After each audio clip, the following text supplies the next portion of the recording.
Ayan, mag-adobo ako ng pusit at baboy. So, gisa muna natin yung ating bawang. And then, sibuyas.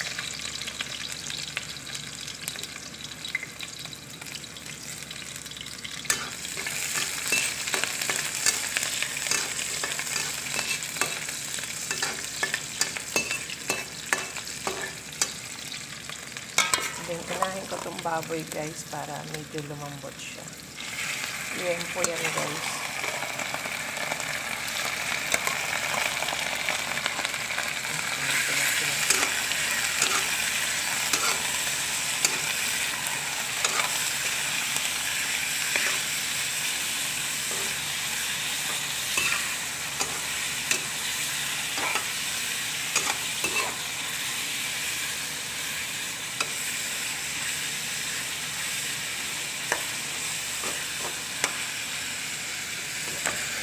Timplahan na natin yan, guys.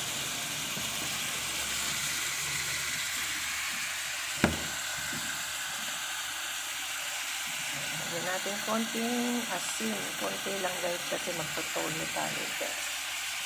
Asin. And then, paminta. Pamintang durog. Tapos konting patis. Para malasa siya, guys.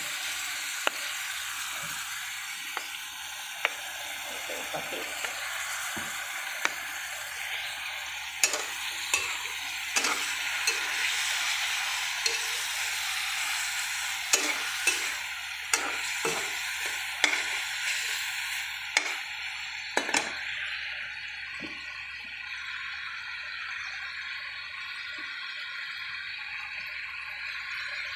Then, toyo.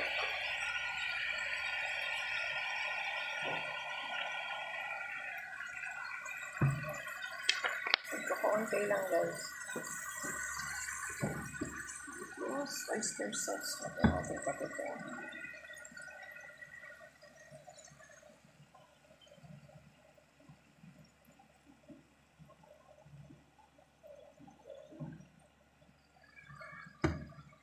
Lagyan ko siya ng laurel tsaka pamintang buo.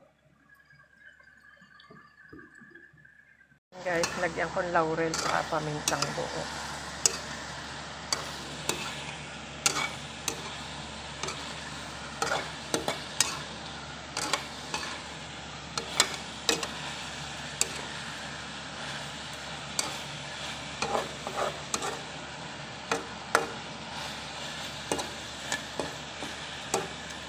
Tutubigan kong bahagya, guys, para pagkulo niya lumambot.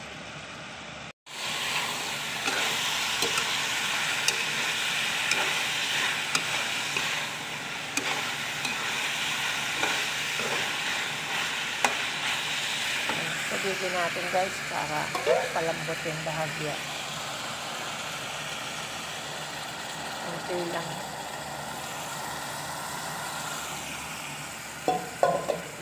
Guys, na-reduce na yung sabaw niya. So, almost tuyo na siya. Nilagyan ko na pala to ng konting suka at saka asukal, guys. So, okay na yung timpla niya. Ayan, ilalagay na natin yung ating pusit. Lagay ko pala tong ating sili. Sili, guys. Ayan. Lagyan natin sili. And then, yung ating pusit, ayan, pwede na natin ilagay. So, saglit lang natin lulutuin to, guys, para hindi siya tumigas. Ayan.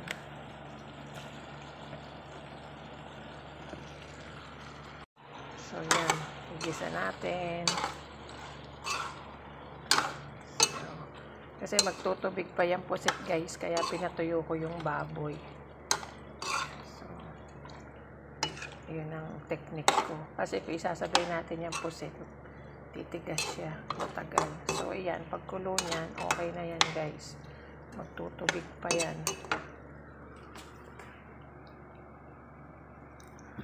Lakas ko yung apoy.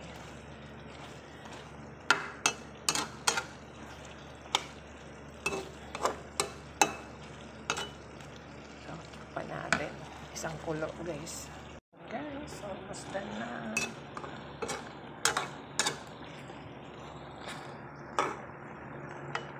na siya takpan guys para hindi magtubig.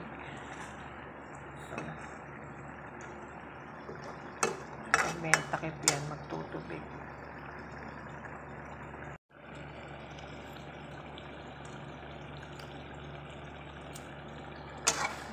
Sakto lang yung ano niya.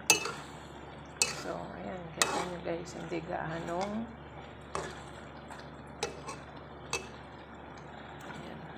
Gaanong nagtubig. Sarap niya guys. Guys, almost done na ang ating adobong pusit at baboy. So, isang sili. Nagtago. Yun.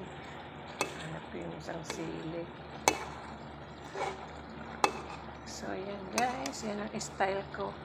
So, pwede nyo itong lagyan ng gata. Hindi ko nalagyan kasi masyadong malinam ng pag may gata. So, okay na yan guys. Ganyan lang. Kung masyadong matagal lutuin,